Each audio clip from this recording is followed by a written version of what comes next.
미국에 있는 뉴욕 대학교의 병원에 아주 최고의 신경외과 의사가 있습니다. 그 의사 이름은 프레드 앱스타인이라는 의사입니다. 신경외과의 최고의 권위를 갖고 있는 의사입니다. 그가 쓴 책은 뭐냐면 If I Get to 5라고 해서 우리나라에 번역되어 있는데요, 내가 5살이 되면 이라는 책을 썼습니다. 이 책에 한 에피소드가 나오는데, 이 권위자, 이 병원에 4살 된 나옴이라는 소녀가 의식불명인 채 응급실에 들어왔습니다. 의학적으로 보면 도저히 가능성이 없는 상태였습니다. 왜 그러냐면 머리에 종양이 있어서 그 종양 때문에 동맥이 파열된 겁니다. 그래서 뇌출혈이 돼서 쓰러진 겁니다. 쓰러져서 앰뷸런스를 통해서 응급실에 들어왔는데 거의 의학적으로 희망이 없다라고 선언을 합니다. 그래도 이 프레드 앱스타인이라는 의사가 수술을 했습니다. 근데 천만다행으로 그 수술한 이후에 의식이 회복된 거예요. 이 4살 된 소녀가. 그래서 회진을 갑니다. 이 앱스타인 의사가, 박사가 회진을 가는데 정말 머리를 수술했기 때문에 붕대를 칭칭 감았어요. 눈만 둘이 똘망똘망하게 눈이 보이고 코하고 입만 딱 이렇게 보이고 다 붕대로 감았습니다. 근데 이 정말 똘망똘망한 눈으로 이 의사 선생님에게 얘기합니다. 선생님, 제가 5살이 되면, 지금 4살이지만 5살이 되면 제가 줄넘기 하는 것을 배울 겁니다. 앞으로도 하는 거, 뒤로도 하는 줄넘기를 하는 것을 배울 겁니다. 그 다음날 또 회진을 돕니다. 이 앱스타인 박사를 만나서 기쁜 마음으로 또 이야기합니다. 선생님, 제가 5살이 되면 제가 자전거 타는 것을 배울 겁니다. 그 다음날이 됐습니다. 정말 희망과 소망을 품고 제가 5살이 되면 우리 오빠처럼 저도 만화책을 읽을 겁니다. 늘 희망과 소망을 품고 이야기를 하는 거예요. 왜 이런 얘기를 했느냐? 어린 4살 나옴이 소녀였지만 4살을 못 넘길 거라는 어떤 불안한 마음이 든 겁니다. 그래서 말이라도 내가 5살 되면 이런 소망과 이런 꿈을 갖고 하겠다고 얘기를 하는 겁니다. 그리고 그때 이후에 이 앱스타인 박사가 뇌를 수술합니다. 정말 다행으로 수술이 잘 돼요. 25년이 지난 이후에도 이 나옴이라는 소녀가 가게의 점원으로 일하고 있다. 그 내용이 기록되어 있습니다. 그때 앱스타인이 이 글을 쓰면서 내가 의사는 도대체 뭐고 생명의 존재는 무엇일까? 삶이 희망과 소망이라는 것은 무엇을 얘기할까? 이런 고민을 그 글에 써 놓았습니다. 여러분, 우리가 인생을 살아가다 보면 나옴이라는 소녀 같은 인간의 힘으로 도저히 감당할 수 없는 많은 일들을 우리는 경험합니다.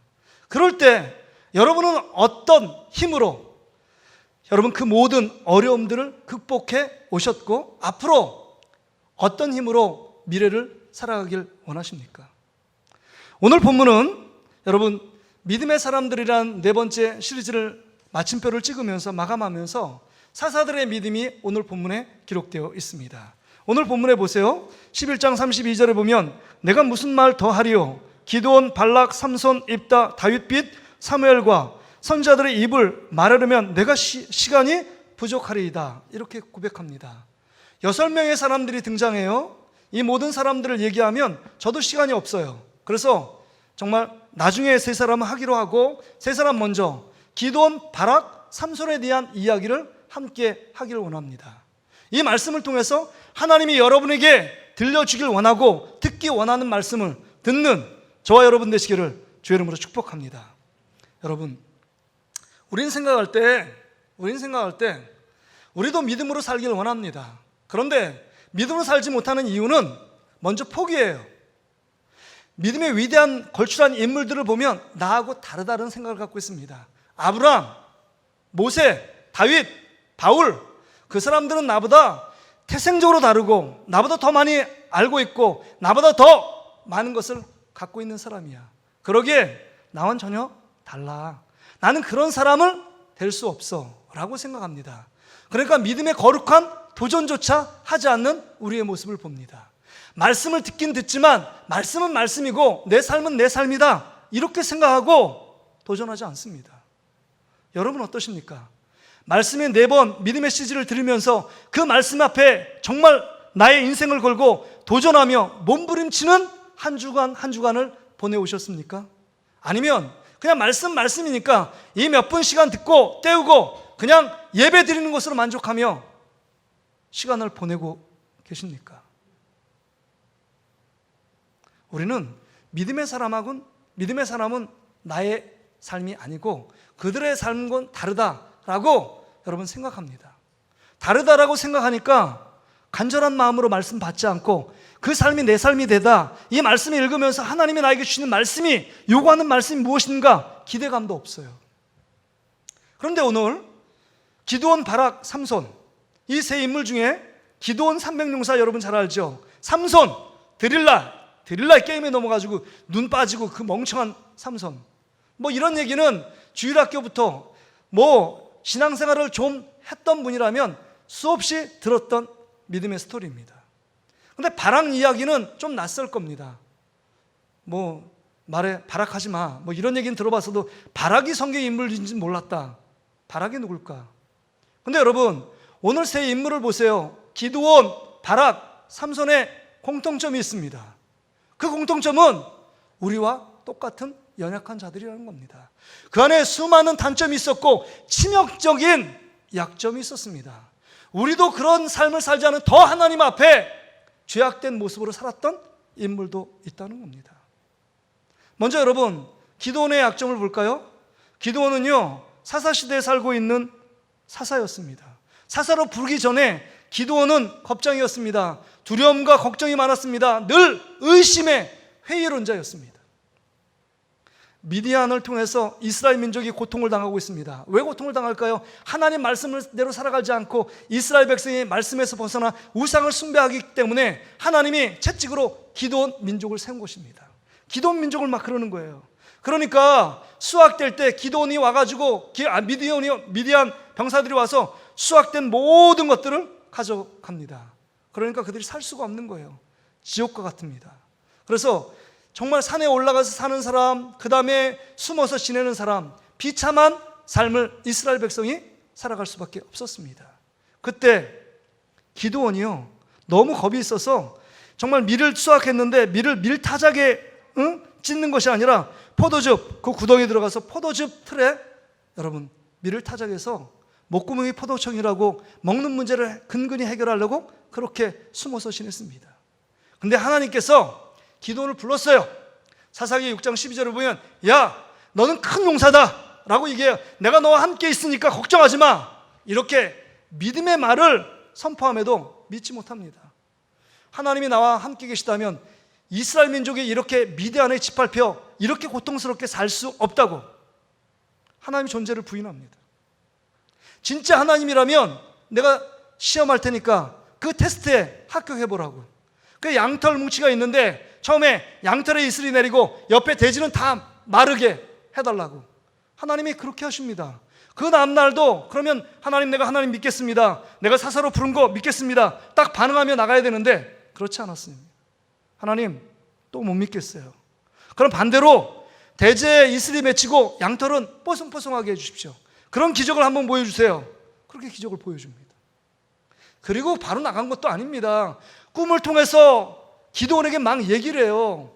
그러니까 그나마 못 이기는 척하고 기드온이 반응하는 거 아닙니까? 이게 우리의 모습 아니에요?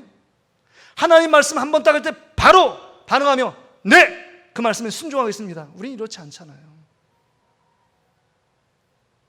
삼손은 어때요? 삼손이요? 삼손은요 윤리적으로 도덕적으로도 하나님 앞에 결격 사유가 너무 많습니다. 이방 여인과 결혼하지 말라는 이방 여인을 취하고 결혼합니다. 수많은 죄악들을 행해요. 하나님 앞에 거룩한 구별된 나실인이에요. 나실은 3가지를 하지 말아야 합니다.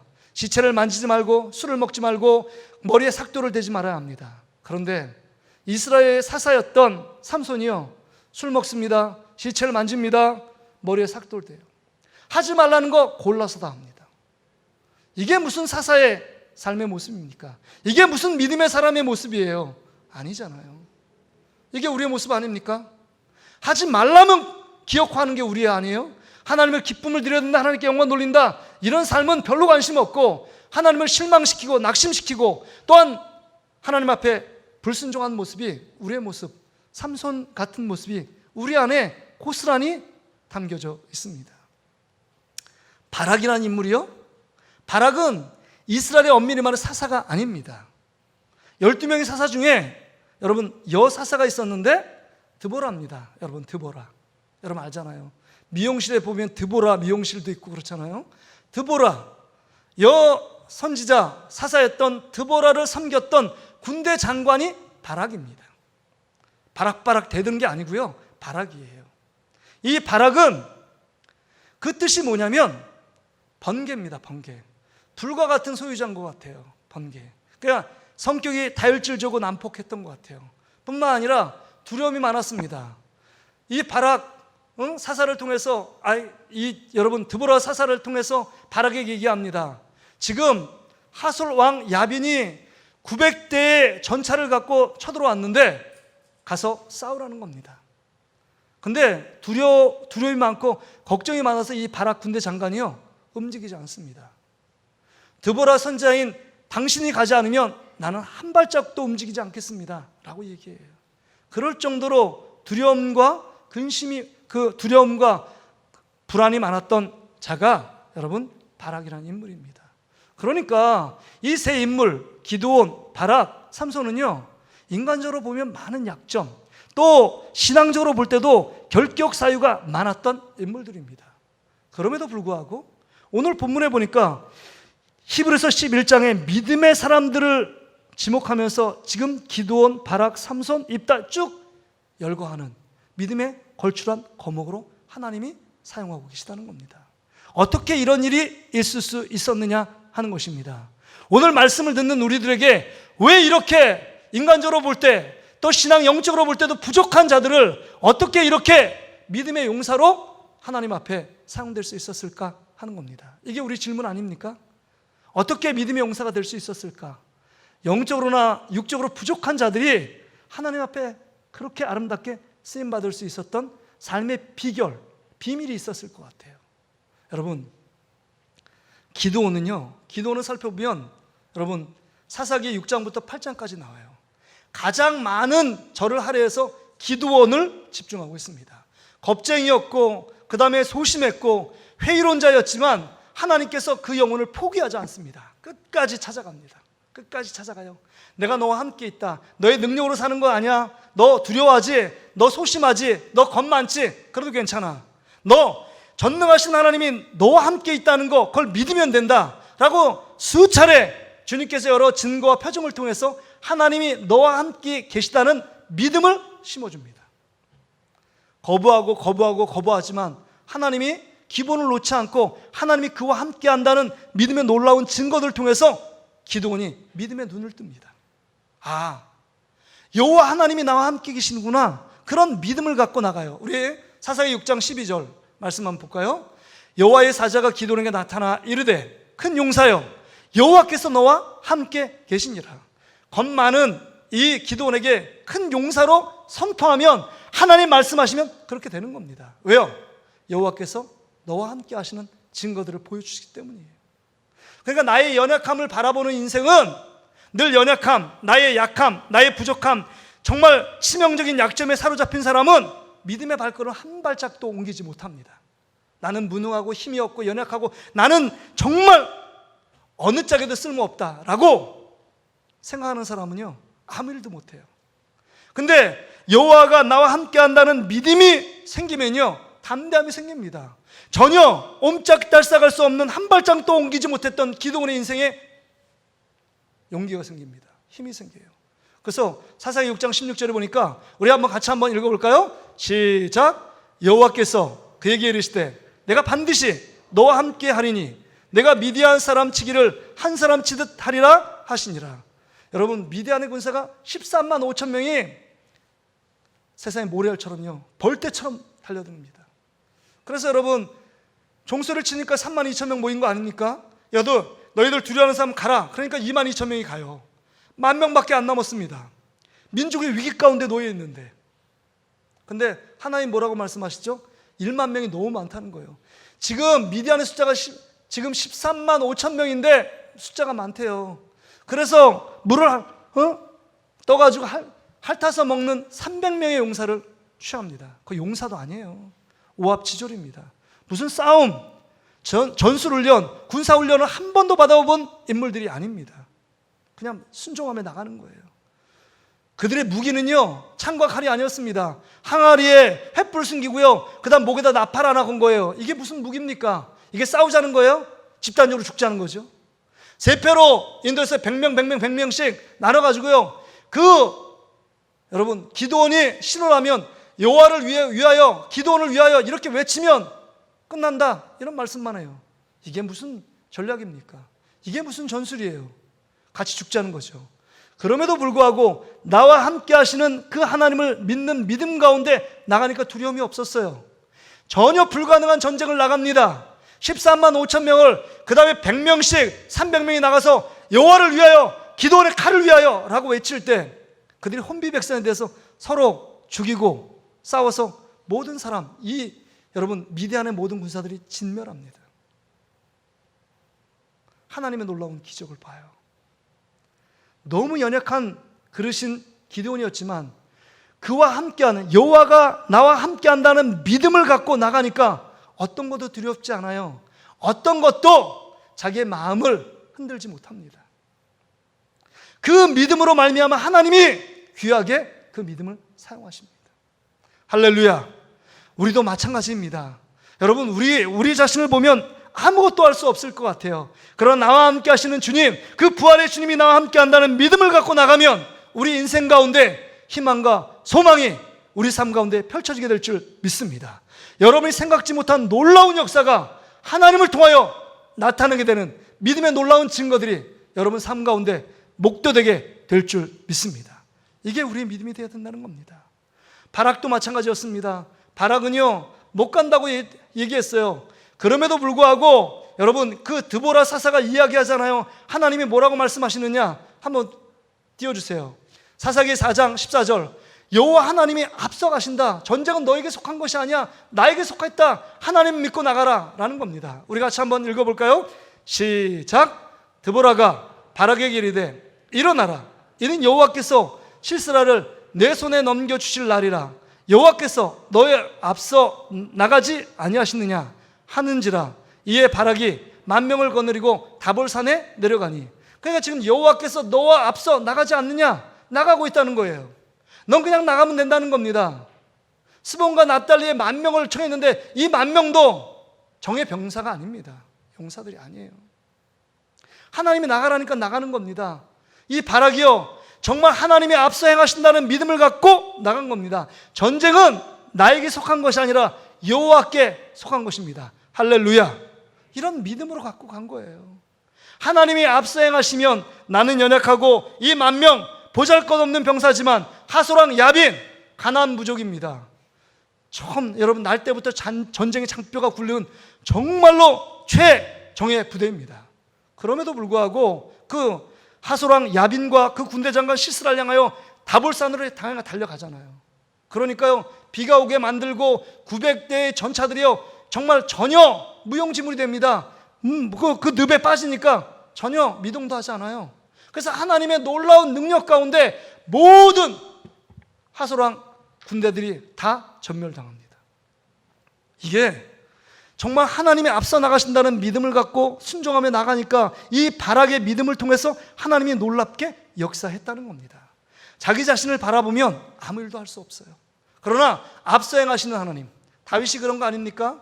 여러분, 엘라 골짜기에서 여러분 골리앗 장수를 만날 때 너는 창과 단창으로 내게 오거니와 나는 만구인 여호와의 이름으로 나간다. 전쟁은 내게 속한 것이 아니라 하나님께 속했다. 그 믿음으로 나가는 거 아닙니까? 우리 싸움은요, 나의 능력의 싸움이 아닙니다. 하나님의 능력을 덧입느냐 덧입지 못하느냐, 그 싸움이에요. 바라기는 앞서 행하시는 그 하나님을 바라보며 나가는 여러분 되시기를 주의 이름으로 축복합니다. 모든 싸움은, 이스라엘의 모든 싸움은 정말 정해된 정병으로 싸운 것이 아닙니다. 하나님이 먼저 앞서 나가서 싸워서 이기게 하셨기 때문에 승리를 쟁취한 것입니다. 바라기는 오늘도 여러분 앞에 수많은 문제 앞에서 낙심하고 절망하는 분들이 있습니까? 하나님이 앞서 행하시는, 일하시는 그 주님을 만나고 경험하는 여러분 되시기를 주의 이름으로 축복합니다. 그 주님을 만나야 돼요. 그 주님을 바라볼 수 있어야 합니다. 앞서 행하신다는 거예요. 인생의 주어가 주님이고 주님이 내 인생에 앞서서 모든 일을 행하고 계시다. 이 믿음으로 나갈 때 우리는 담대할 수 있는 것입니다. 어떤 전쟁에도 나갈 수 있는 겁니다. 삼손도 마찬가지였습니다. 삼손은 어떤 믿음으로 승리했나요? 정말 윤리적으로 도덕적으로 흠이 너무 많은 인물이었지만 마지막에 드릴라의 계략에 넘어가 눈도 빠집니다. 다골 신전 앞에서 그 축제가 벌어지는데 수많은 사람들이 곰처럼요, 곰이 제주 부리는 것처럼 삼손이 제주 부리는 걸 보며 희롱하며 놀고 있습니다. 박수를 치며 너무 좋아하는 거예요. 정말 하나님 말씀에 불순종하고 하나님의 뜻대로 살아가지 않는 삶의 그 모습이, 결론이 그 모습 아닙니까? 너무 비참했습니다. 삼손이 자기 인생을 보니까 너무 비참한 거예요. 너무 괴로운 겁니다. 그럴 때 정말 그의 어머니 마노아가 그 기도했던 그 모습이 기억이 납니다. 그리고 마지막 하나님께 부르짖어요. 내가 하나님께 기도하면 반드시 응답된다는 믿음을 갖고 나갑니다. 하나님께 기도를 들어주신다는 믿음이에요. 그래서 사사기 16장 28절에 이런 말씀을 합니다. 이 삼손이 마지막 이렇게 기도해요. 우리 같이 한번 읽어보겠습니다. 시작. 삼손이 여호와께 부르짖어 이르되 주 여호와여 구하옵나니 나를 생각하옵소서. 하나님이여 구하옵나니 이번만 나를 강하게 하사 나의 두 눈을 뺀 블레셋 사람에게 원수를 단번에 갚게 하옵소서. 이렇게 간절히 기도합니다. 자신의 죄악들을 생각하고 회개하는 거예요. 나를 좀 생각해달라고. 하나님 나에게 한 번 더 힘을 주시면 내가 이 모든 일들을 통해서 하나님의 영광을 드러내겠습니다 라고 고백하는 거 아닙니까?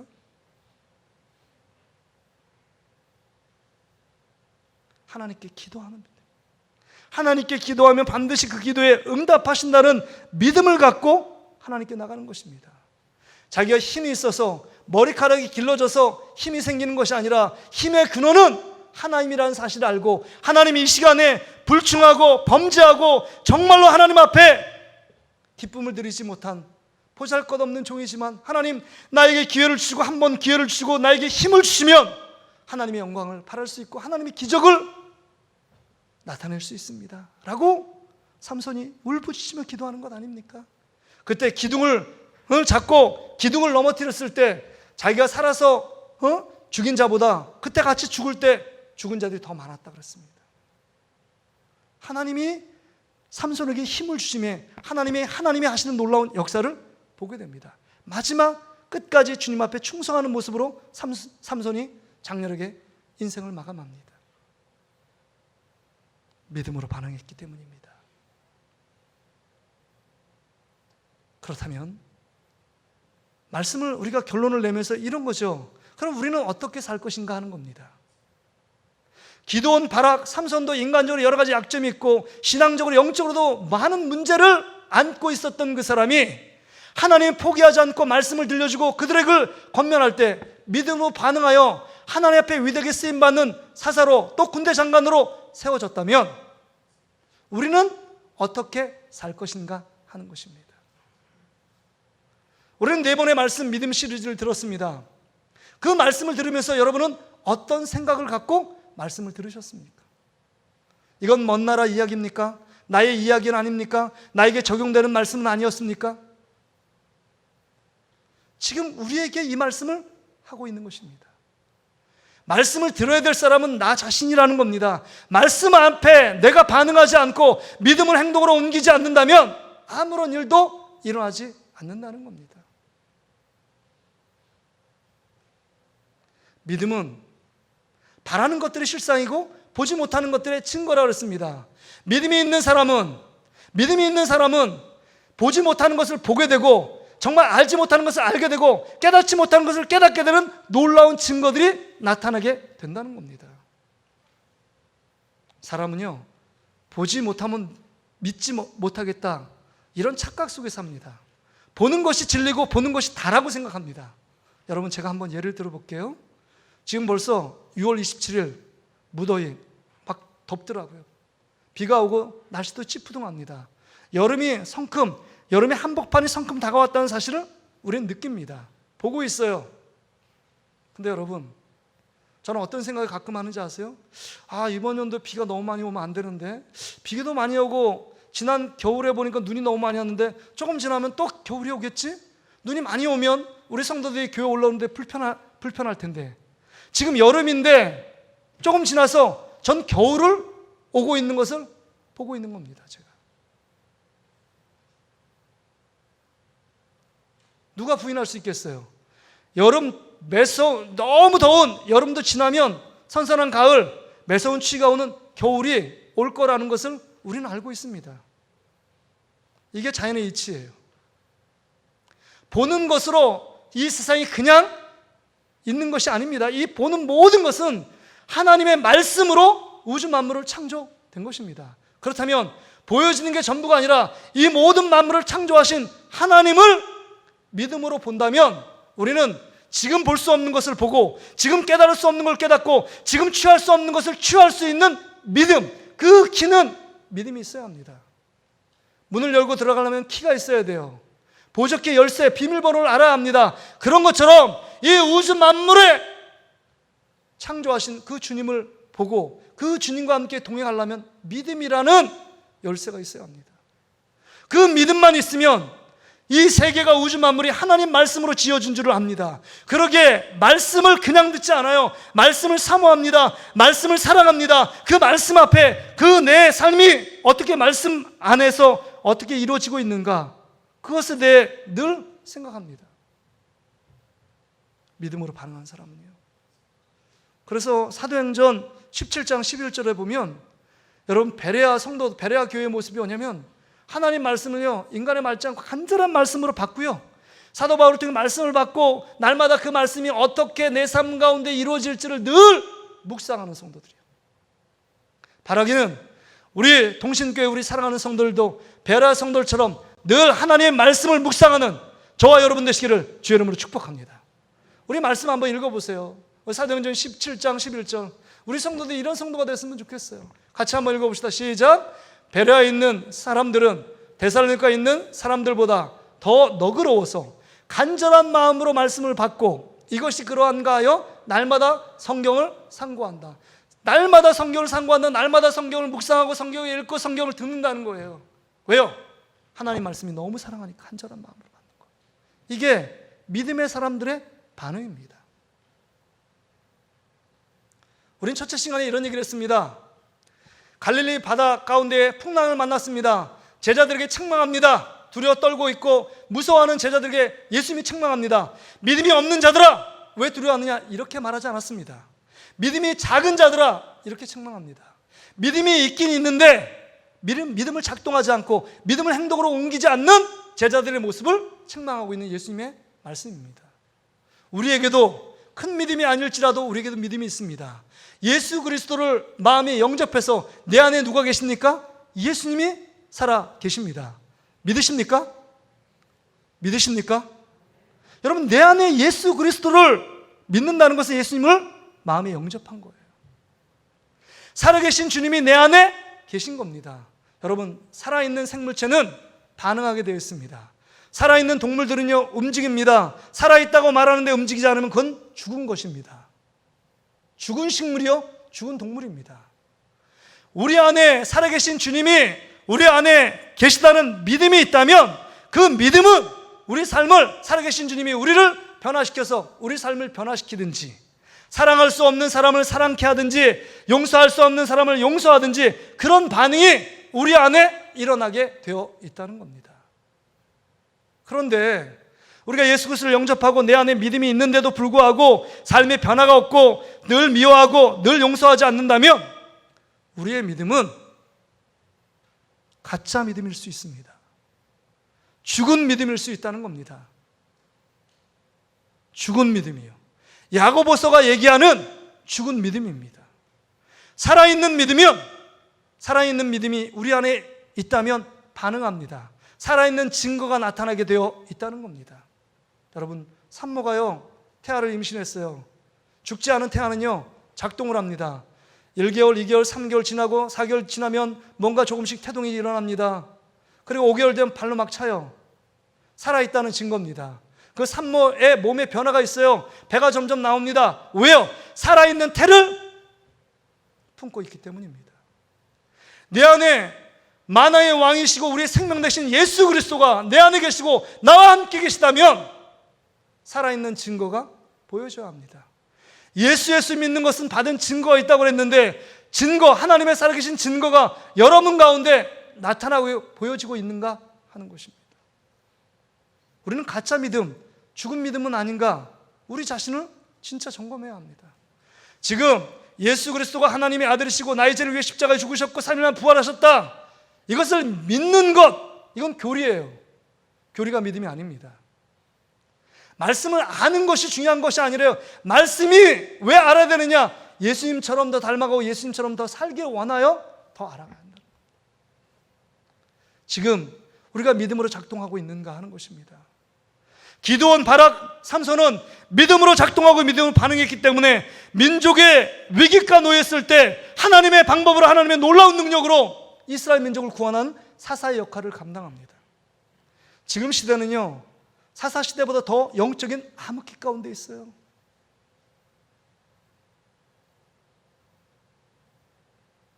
영적인 암흑기 아닙니까?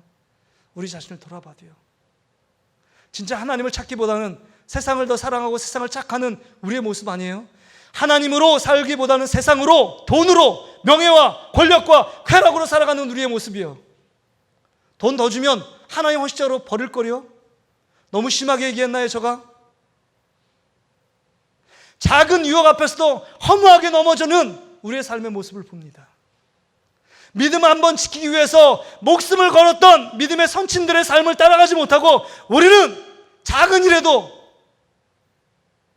믿음을 배반하고 내가 기쁜 대로, 내가 만족한 대로, 내가 좋은 대로 살아가는 우리의 모습들을 보이고 있습니다. 이게 우리의 믿음의 현주소입니다. 우리는 어떻게 살 것입니까?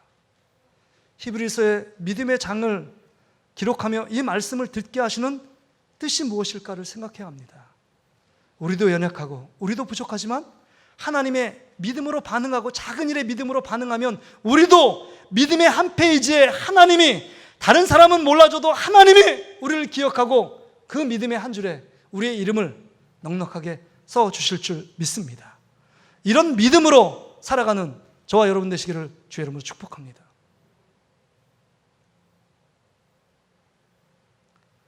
제가 금요일 때 담임 목사가 힘이 생길 때가 언제인지 아세요? 성도가요, 헌금 많이 할 때, 저 그거 아닙니다. 뭐 많이 헌금하시면 좋겠죠.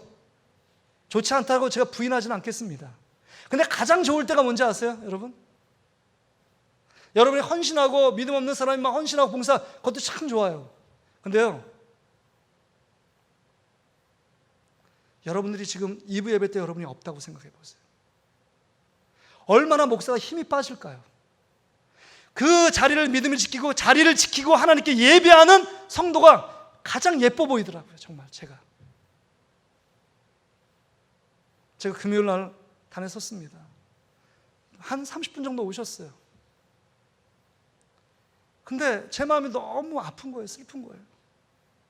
진짜 한국교회가 위기고 코로나 때문에 위기다, 코로나 걸릴 거냐, 걸리면 죽는다, 죽는 사람도 있고 그냥 백신 맞아야 된다, 뭐 여러 가지 두려움 때문에 마스크 쓰고 막 전전긍긍하고 모든 대책을 강구합니다. 왜 이렇게 우리는 열심히 마스크 쓰면서 사는데 어떻게 600명대가 걸리냐, 다른 사람 막 질타해요. 그리고 막 우리를 이렇게 힘들게 만드냐고. 그건 막 조심하고, 그것은 막 전전긍긍하고 두려워하고 걱정하고 모든 방비와 준비를 다 합니다. 근데 여러분이 믿음 떨어지는 거, 하나님이 기뻐하지 않는 삶을 살고 정말 믿음 앞에 브레이크 없이 밑으로 내려가고 있음에도 불구하고 그걸 감지하지 못하는 영적인 불감증에 걸려있는 우리의 모습들을 두려워하지 않고, 그것에 대해 염려하지 않고, 그것을 위해 대비하지 않고, 그것을 위해 걱정하지 않고, 그것을 생각하지 않는 우리의 모습이요. 이게 한국교회 위기고 교회 위기입니다. 그러기에 이 코로나19를 통해서 네가 믿음이 있느냐, 내 말씀에 믿는 자를 보겠느냐, 진짜 네가 믿음이 작동하고 있느냐, 네 안에 예수의 생명이 있느냐 물어보고 있는 것입니다. 네가 정말 믿음이 있어? 정말 나 바라보고 있어? 정말 나밖에 없니? 정말 이 어려운 이 절망의 순간에도 나음이라는 소녀가 내가 5살 되면 내가 자전거도 타고 내가 만화책도 보고 내가 줄넘기도 할 거다, 이런 희망의 노래를 하는 것처럼 우리가 믿음을 가져서 내가 이런 환경에 있지만 주님이 나와 함께 하시면, 주님이 나의 앞서 행하시면, 주님께 내가 기도하면 기드온, 바락, 삼손처럼 하나님의 놀랍게 쓰임받고 내 삶에 반전시키고 역전시키는 하나님을 경험할 수 있다는 그 소망 때문에, 그 믿음 때문에 내가 오늘 살고 있는가. 슬펐어요. 기도에 올라오실 장로님들, 권사님들, 안수집사님들이 보이지 않아요. 그게 위기 아닐까요? 교회에 기도해야 될 분들이, 믿음의 자리를 지켜야 될 분들이 그 자리를 이탈하고 있는 거, 여러 가지 이유가 있죠. 여러 가지 바쁨이 있어요. 여러 가지 일할 일들이 있습니다.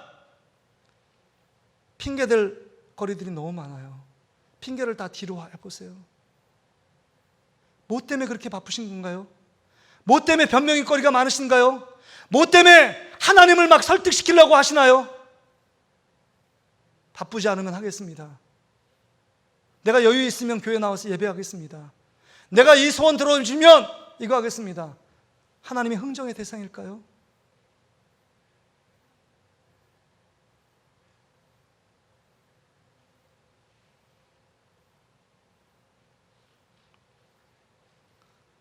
우리는 예배 드릴 때 찬양 2곡을 합니다. 여러분, 그 찬양을 어떻게 들으시나요? 준비 찬양 정도로 알고 계신가요? 그 찬양의 마음을 담아 믿음으로 2곡을 주님께 온전하게 올려드리나요? 믿음으로 주님께 드리고 있습니까? 그렇지 않으면 하나님 받으시지 않는다는 거죠. 믿음으로 반응할 때, 기드온, 바락, 삼손이 반응할 때 히브리서 11장 6절에 보니까 그 모든 삶을 통해서 하나님이 기쁨을 드린다, 하나님을 기뻐하시는 것이 된다 라고 말합니다. 우리의 존재 이유가 뭘까요? 하나님이 예배 드리는 거 아닙니까? 예배는 하나님께 기쁨을 드리는 겁니다. 예배는 하나님께 엎드리는 것입니다. 내 삶으로 내가 살지 않고 주님으로 살겠다는 표현이 예배입니다. 이게 믿음으로 드려져야 되는 거예요. 근데 여러분에게 기쁜 소식이 뭔지 아십니까? 하나님이 우리를 너무너무 사랑한다는 거예요. 우리가 엉망진창으로 살고 있음에도 불구하고 또 한 번 여러분에게 기회를 주셔서 말씀을 듣게 하신다는 겁니다. 하나님의 은혜를 주신다는 거예요. 하나님의 은혜가 뭐예요? 에베소 2장 8절 9절에 우리에게 믿음을 살라고 하는 믿음도 하나님의 은혜의 선물이에요. 은혜로 믿음을 주셨어요. 그리고 삼손, 바락, 기드온, 그렇게 일할 수 있는 건 하나님의 은혜로 성령을 주시는 겁니다. 하나님의 영이 역사하니까 인간의 힘으로 도저히 할 수 없는 일들을 행했다. 여러분, 사사기 말씀을 보세요. 하나님의 은혜예요. 그것도 믿음을 받은 것도 내 안에 성령의 역사에서 인간이 할 수 없는 일들을 하나님이 행하게 하시는 일도 하나님이 우리에게 주신 은혜입니다. 우리 금요기도 시간에 오신 분들은 알잖아요. 하나님께 은혜 입었다는 말은 쉬운 편으로 얘기하면 하나님이 여러분의 상황과 형편과 상관없이 하나님이 우리 편이 되어주신다는 거예요. 하나님이 우리 편이 되어주셔서 죄악을 이기게 하시고 그리스도의 십자가 피로, 예수님의 십자가 피로 죄악도 이기게 하시고 우리를 사망의 골짜기에서 우리를 지키시고 보호하시고 그냥 무조건적으로 우리 편을 들어주셔서 우리를 지키시고 보호하시는 놀라운 축복을 받을 수 있는 인물로 우리를 선택하시고 부르셨다는 거예요. 이게 하나님께 은혜를 입었다는 겁니다. 여러분, 이렇게 하나님의 은혜를 입은 우리들의 삶이 어떻게 삶을 살아가야 될까 하는 것을 생각해 봐야 합니다. 하나님이 어떻게, 하나님 앞에 어떤 삶을 살아야 되는가. 여러분 삶 가운데 믿음으로 반응하는 여러분 되시기를 주의 이름으로 축복합니다. 직장 생활도 믿음으로 하시고요, 밥을 먹어도 믿음으로 밥을 먹고 공부를 해도 믿음으로,